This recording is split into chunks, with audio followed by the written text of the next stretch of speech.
Hello everybody, welcome to the Divinity walkthrough. Actually, you know what? I think I'm going to make this a quick video. Well, quick is not an accurate word. I'm going to make a two-part video actually here on some super early game. I'm going to call it power leveling. So it's going to be a bit interesting. It's sort of a long and complicated process, but here I think I'm level 8 right now, and we're going to be fighting some enemies that are level 16.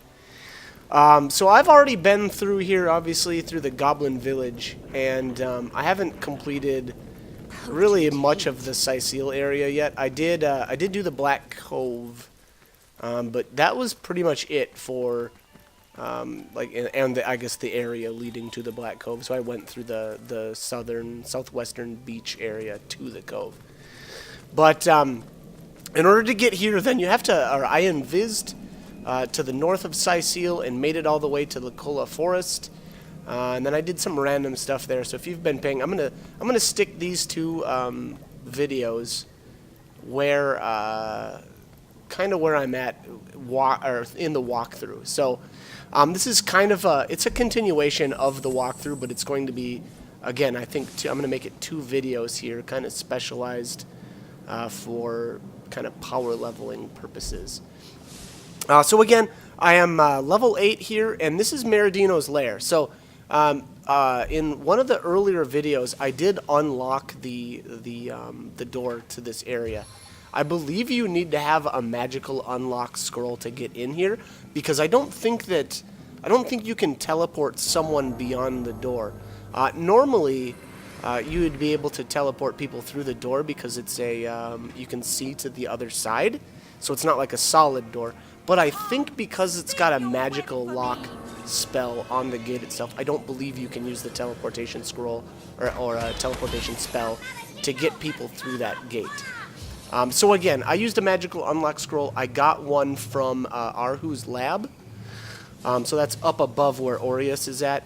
And then I don't know if there's... actually, I'm pretty sure there's other magical unlock scrolls in the game. I'm not exactly sure right off the top of my head where they're at. But you can also craft them just using the long process. I would say that it's probably a good idea to look up. You know, if you're not familiar with how to make magical unlock scrolls, you can look that up. Otherwise, again... grab the one from Arhu's office. It seems easier. But, alright. So in order to start this process here, you need to attack these bodies on the ground. If you don't do that, it's going to mess up your power leveling process. Because I think what happens here is, if you let the bodies live, and then you walk into Maradino's office and then come back inside, I think Maradino appears, and then he just kind of summons these guys to kind of get up. And then I don't think he'll resurrect them over and over. He might. I don't know that I've tried doing it that way, but I always do it like this, I guess. So I always attack these bodies, and that will trigger the enemies to kind of get up and attack you. I think there's 4 of them in here. So you've got Kandara, the Eagleheart, I think, Meredith, the Evan Star, Melodia, the Dissonant. Melodia is pretty brutal. So she is like a rogue. And I don't know if the undead versions are, well, I guess they kind of already look like they're undead, don't they? Yeah, they look like they're skeletons and stuff. Maybe I should say the ghost versions. Because it looks like, so these guys are all like, yeah, like undead skeletons. And then after you kill all of them or defeat them, once you walk into Maradino's office and come back, he'll be here as a ghost. And then he'll start resurrecting these guys as ghosts. And so they'll look a little bit different and kind of be, you know, I don't know, spectral. I mean, they look like ghosts.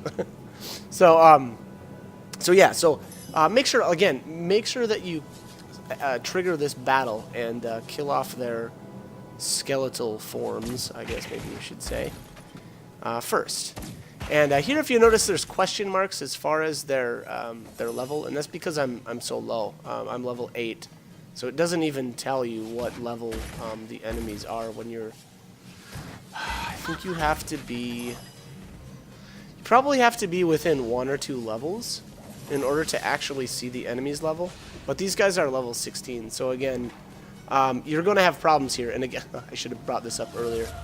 So I'm using wands on all of my characters, and wands are have a 100% chance to hit. So I don't have to worry about, you know, whiffing constantly, which is super frustrating about this game. I always really got annoyed with melee weapons and how often they missed. But actually, I should say physical-based weapons and how much they miss, because you can miss with bows too. But again, so I'm using a full wand crew. And yeah, I don't know. I love this group. I'm really happy with how it turned out. I mean, I've never been able to take on enemies that were 8 levels above me. So I don't know. I think that says something about the way wands work, and I think the group in general. But all right. So we've got, who do we have alive? Oh, disease. I think. At some point here, someone debuffs me, and a bunch of my characters have to, like, end up not using their gear because I don't have. They nerf your one of the debuffs takes away your strength and stuff, and I've got some stuff equipped where, like, I literally can't lose any points. Yeah, because I already noticed that this character here, Morella, is missing her helmet. So yeah, I think that was that disease spell. It probably lowered my attributes. So unfortunately, some of my stuff got unequipped, which can be a real problem. Obviously, I'm gonna end up taking more damage. Yeah, this person isn't wearing a breastplate anymore. So yeah, you're gonna end up taking a lot more damage because you're not wearing your armor. Your stats aren't going to be as good, so your damage output probably won't be as good either. These spiders, I don't know why I even bothered attacking with them. I really just wanted them to absorb enemy attacks, and that's, to be honest, really all they're good for. Every once in a while they'll land a hit on these guys, but it's few and far between. It's really not even, to be honest, I don't feel like it's even really worth the time to attack with them. But yeah, so anyways, like I said, normally you know, you'd want to wait until much later to take on this area. And then there is oil on the ground right now. I don't think I even took advantage of that. I probably should have. But here I poison this guy, which is, I don't know, with a name like Poison Breath, it makes me think that that was a bad idea. Yeah, he was healed. Yeah, poison heals him, which is what I thought. Excuse me. Alright, so, again, I probably at least should have tried lighting the oil on fire. My characters here look like they're in a really good spots to not be affected by it. So if I would have done that, could have got probably some burning status effects going on some of these enemies, but unfortunately I didn't. So all right, let's get some more summons going here. Medora has a sash, I believe, that's got the summon undead. What is it? Summon undead warrior, maybe? I think that's the name of it, of that summon spell. So yeah, so I just summon one up, and again for the same reason, just to really absorb damage. There we go, get the fire lit, and now things are burning and exploding. So that's good.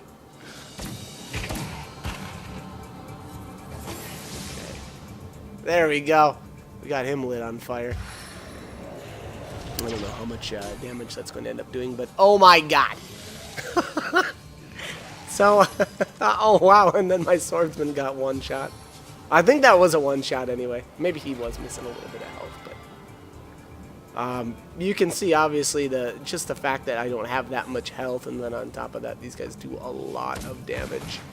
And my gear is not very good, so you know my resistances aren't going to be as high as they probably would be or should be at this point.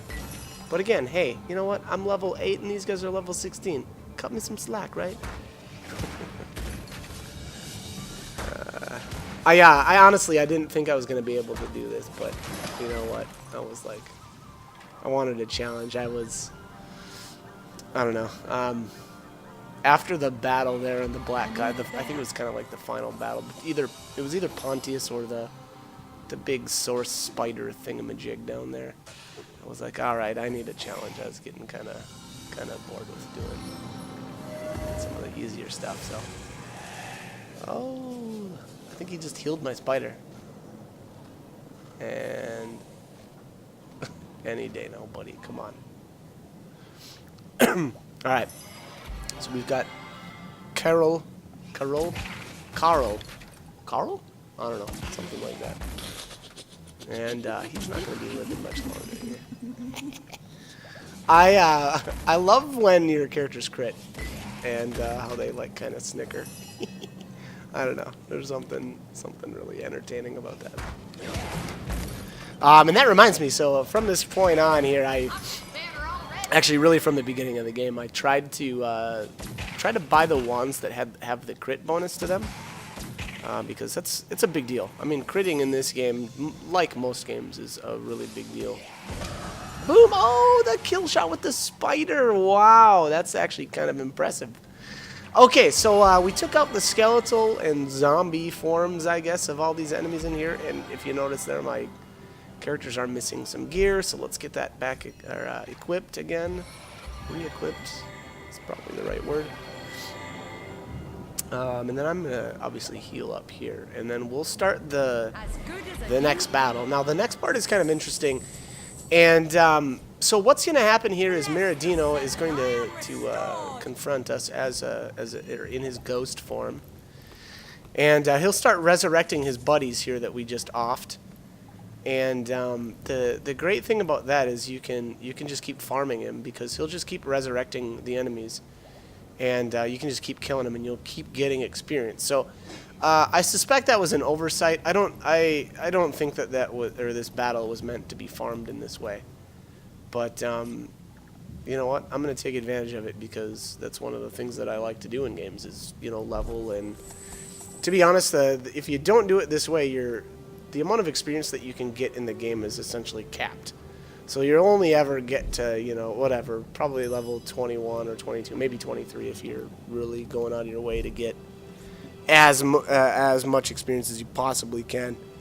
But I wanted to see if I could, do some other things and build my characters in kind of ridiculous ways. So this is what I'm going to do. And frequently throughout the game, I'll come back and visit here just to keep, leveling. Or maybe infrequently. I don't know. I haven't decided how often or how much I'm going to end up coming back here to take advantage of the experience gains, but we'll see. So I had a little cut there because I think I think the battle didn't go the way I wanted it to. So this I think is the final iteration of this battle. And in order to open up the back room, there's a book on one of the bookshelves that'll open up the door. Oh, I'm missing. It looks like I'm missing my gear again on that character. Oh, yes. Okay, so I'm going to drop a teleporter pyramid here. At least I think I do. Yeah, there we go. Let's drop that. That's not a great spot for it. Generally, I'd say it's a better idea to put the teleporter pyramid towards the center of the room. But we're going to do some interesting stuff here. There's some really fun stuff that you can do with these teleporter pyramids once you're in this area and fighting this battle. So what's going to happen is actually, like I said earlier, Maradino is going to pop out, and then here's where the gate is at to get into the room. And the gate's going to close. And what you can do, and actually what I should have done if I would have been thinking, was to drop the other teleporter outside the room. And you can use the teleporters in combat to pop in and out of this room, and that's going to keep you safe. It's super cheap. It's one of those things I think that's probably a pretty major oversight with the programming in the game. But basically, you can pop in use your first character to pop into the room, and then attack. Attack with everybody. And then you can use your last character to pop back out of the room so that the enemies can't touch you. Again, it's super cheesy, and obviously not what they meant, or I suspect it's not what they meant to do. But the other thing is make sure that when you're doing this, though, you have your characters all connected as a group, as opposed to one person split off, because if one person is split off from the rest of the group and you go to use the teleporter pyramid, they'll be left behind. So again, be careful. Make sure that you know, set up correctly. And then here, obviously, so here's Maradino, and he's going to start resurrecting his buddies. Sometimes, and I don't know why he does it, but every once in a while he'll resurrect 2 characters in the same turn. And again, I'm not exactly sure what makes him do that, but that can be a major problem if you're super low level like I am, or your damage output's really bad and you're trying to, you know, kind of do this kind of cheap like I did. And then I would say the final thing here is split up your party and make sure make sure not everybody's all together, and then make sure whoever is going to be acting last in combat before the enemies get their turns is the one next to the teleporter pyramid, because you don't want to have to walk over to it, because that's going to use up AP, and you may find yourself having to walk over the teleporter and then not actually being able to teleport out and then getting creamed in the following turn. So you know, again, a couple of interesting things and helpful things, hopefully, to know. And then, again, keep your party split up, because Maradino, during his turn, is going to use some nasty AoE effects. You know, one of them, he's got some burning effect, and he'll shock or use, I think it's Blitz Bolt he uses. So, you know, and he'll actually frequently cast rain, and you know, create some watery surfaces there for so that he can shock or stun your character. So again, a lot of stuff to watch out for, but with a little trial and error, I'm sure you'll be able to do this just fine. So there you have his burning ability. I don't remember what spell that's actually considered here, but he's got us on fire. And then I obviously cast Oath of Desecration on all of my characters here. Unfortunately, doing it like that, I mean, it's not the worst thing ever, but the problem is you're going to have a couple of turns there where your characters are going to be a bit gimpy, because it's going to fall off of all of those characters. So ideally, you would want to, if you've got 4 characters, and again, you know, you really got to be set up really well to do this, but if you've got all 4 of your characters with that Oath of Desecration spell, you want to kind of rotate them and not have them all on cooldown at the same time, because again, you may run into turns there where you're not able to knock down an enemy, you know, within your character, or within your character's turns, and then when that starts to happen, you'll find yourself running into trouble really quickly, because the enemies will start to build up, and you're not going to be able to keep up with the damage needed to take them all out. So, and then here I'm, unfortunately, again, because I'm so low level, it's costing me 4 action points to attack every turn. And that's another thing that'll help out later, is we'll get some gear that's got dual wielding on it, as well as just, you know, we'll get our dual wielding skill up higher, so that it actually just takes us less action points to kill stuff. And so then we'll be able to work these guys over a lot better. But I mean, this is going pretty good. The other thing is, though, I've noticed is Melodia the Dissonant seems to take much less damage than the other enemies. I'm not exactly sure why that is, if it's just because of my specific wands that I'm using. Like, she might have a really high resistance to, you know, whatever, probably a water, and it looks like I've got a lot of water wands. This character's got 2 earth wands, actually, it looks like. Looks like Medora's got 2 water. Yeah. I'd say it looks like I've got about 4 water wands, 3 earth wands, and then 1 fire. So, again, maybe that might be the case. Or maybe she's just got higher elemental defenses overall. I'm not sure, but we'll see. Maybe if Maradino would summon her, we'll see if that's indeed the issue. But we're doing pretty, like I said, we're doing pretty good so far. I'm still level 8 at this point. I know at some point here I'll actually level and I'll hit level 9. And yeah, so like I said, kind of a fun challenge. I don't know if this is I wouldn't say that this is probably the toughest fight in the entire... Well, it's not the toughest fight in the entire game, for sure. But because of the level difference, it's pretty rough. But fun. I like doing stuff like this, you know, kind of going out of my way to find some really challenging and interesting things to do. So this was one of them. There's plenty more, that's for sure. This game is just full of really, really cool stuff that you can do and really challenging things. And again, I like the fact that you can do, you know, a lot of the game in kind of more ways than one. You don't necessarily have to, you know, solve a puzzle a certain way. There's usually multiple ways to do things. So this is kind of one of those challenging, fun, you know, things that I came across. Miss, and can we go 3 misses? We can. Again, I should have left that spider right where it was at. There is no reason to move it up and try to attack. Alright, so I'm going to save here. It's probably a good idea. As always, though, I'd say it's if you're going to save in combat, make sure you're saving in a... I don't know, a special save spot, like a specified in-combat save, because when you do stuff like that, you can really put yourself at risk of really screwing up and potentially losing a lot of game time. Because if the enemies are able to wipe out both of your main characters, and you know there's just no way. Sometimes there's no way to avoid that. Then you're gonna be in a world of hurt, obviously, and have to most likely reload from either an early game or sorry, an earlier save point, or yeah, I don't know. Again, just make more than one save, I'd say.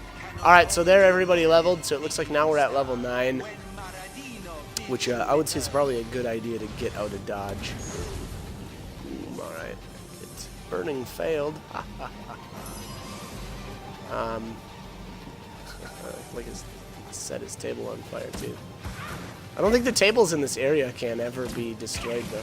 I don't know really why that is, but I guess it's kind of cool. Tables are immortal. But yeah, so at this point I would say it's not such a bad idea to probably get out of dodge. Go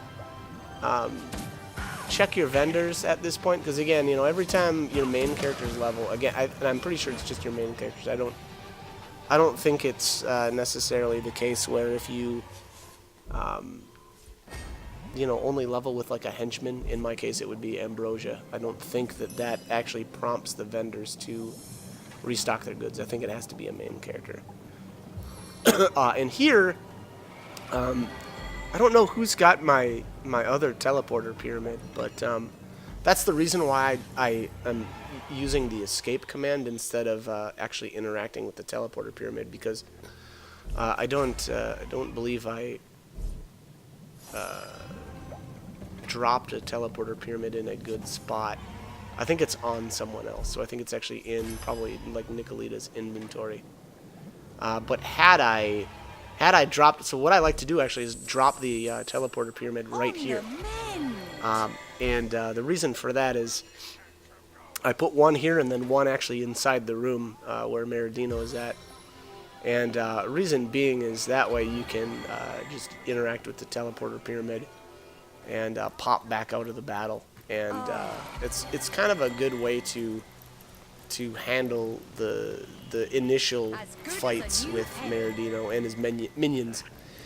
Reason for that is for a long time there, what I was doing is teleporting his allies out of the room, and I was outside the room, but kind of up in the stairs leading to his lab. And so what you can do is teleport his buddies outside with you, and then kill his buddies one by one. The only crummy thing about doing it that way is your teleportation scroll or skill has a cooldown, and so you either have to wait, you know, a bunch of turns, which I think is a total waste of time, or you just use the teleporter pyramid. So again, there's a couple of different ways to handle this. You can actually put a teleporter pyramid up by the goblin village and then put another one outside of his room up here. And then just use the teleporter pyramids to pop in and out of the battle and then hit the you know, hit retreat, which I'm sure I've got some footage here of me doing that, and I think that'll actually be part 2. So it'll be kind of a few different interesting ways to level in this area. So here I'm already in some pretty major danger. Major danger, that sounds funny. But what I mean by that is my characters are not buffed right now. They are, you know, I haven't updated my gear, and there's 2 enemies staring me down right now, and it's not going to take long, and I'm going to be in a lot of trouble here. So again, this is where our tactics will have to swap or change up a little bit. And again, the reason for that is the enemies are just going to start building up, and I'm not going to be able to, or I'm going to get bogged down by them essentially, because I'm not going to be able to kill them all in a turn, and thus I will end up taking damage, more damage, you know, from his allies, and then people start dying, and then you have to start resurrecting, and again, that, you know, it just gets incredibly wasteful. So I would say it's better like right now. Actually, I can't because I don't have enough action points, but it would have been a good idea if I would have possibly been able to interact with that teleporter pyramid and to just leave. And again, that's kind of going to be how, or I would say the best way to handle leveling in this area for a while, you know, is to pop into the room, kill a bunch of guys, or kill what you can, and then leave with your final or last character, you know, during their last turn. Keep in mind it does take 6 AP to enter, or to use the teleporter pyramid to get inside. So your first character is going to lose 6 AP, and then your second character is going to lose 6, or sorry, your final character is going to lose 6 as well by leaving. And that's not even counting your last character if they need to walk to the pyramid, because unfortunately sometimes when you teleport in, that final character will have to actually move a little bit in order to get to the pyramid itself. So again, you know, you got to just be really, really careful with it, especially with that last character. Teleporting in, probably not that big of a deal. You don't have to worry too much about that, but it's the getting out and having enough action points to get out that can be a real problem. But yeah, so again, I think the second video here will do a better job of explaining some of the other tactics that I use, and you can see them firsthand. But so here, to be honest, I'm not doing too bad. Although I think this was a bad move. I don't see much use in summoning spiders at this point. Well, I don't know. I guess maybe. I guess we'll see if they actually decide to attack it or not. If the spider will actually draw some enemy fire, that wouldn't be so bad.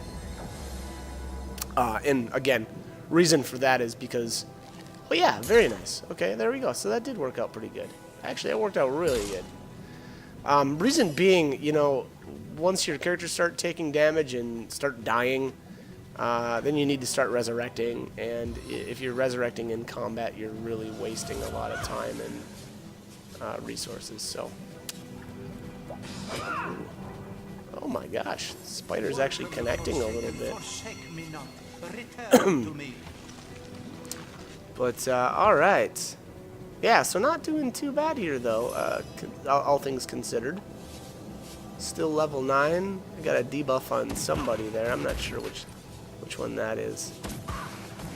But that's another one of those things that gets a bit dangerous though too. Once you start getting debuffed, you know, your damage starts going down, and then you're not able to kill things in a round or, you know, during your character's turns.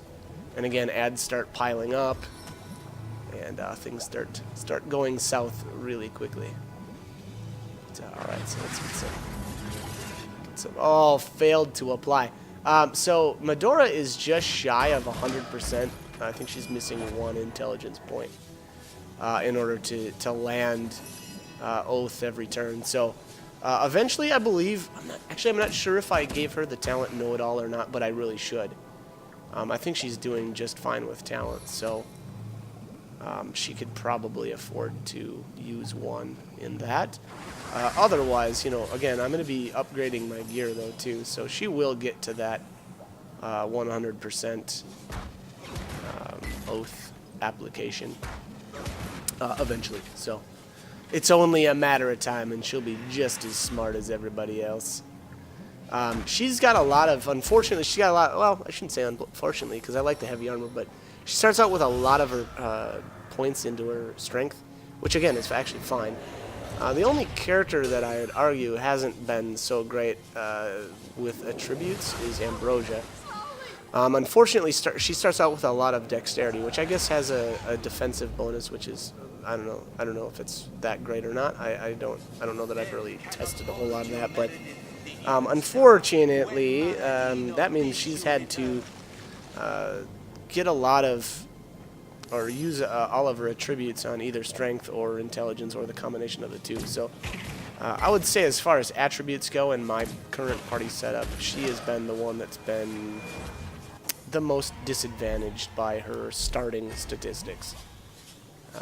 But you know what? We're dealing with it, and I think it's going to be fine. Everything is going to be a-okay. But all right, so here I still haven't thrown out a teleporter pyramid. I don't think I had devised that strategy quite yet. But we do have the one on the inside.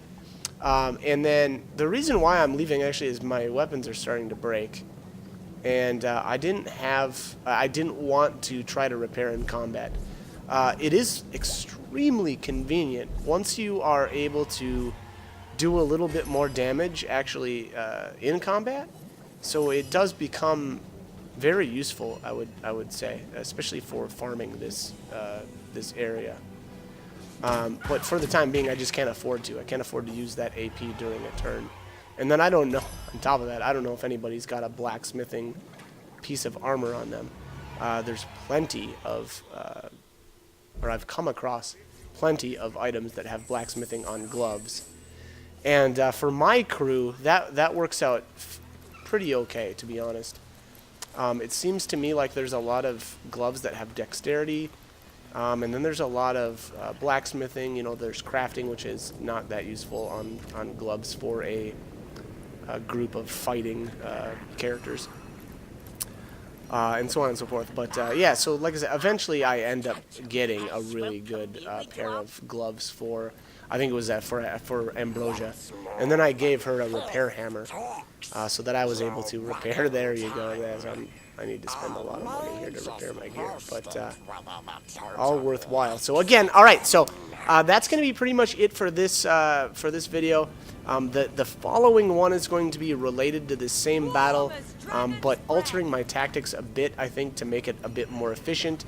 And efficiency, to be honest, comes with levels as well. So it's going to be a combination of slightly different tactics, better gear, better armor, so on and so forth. But as always, I hope the guide has been helpful, and hope you join me for more videos. Thanks for watching.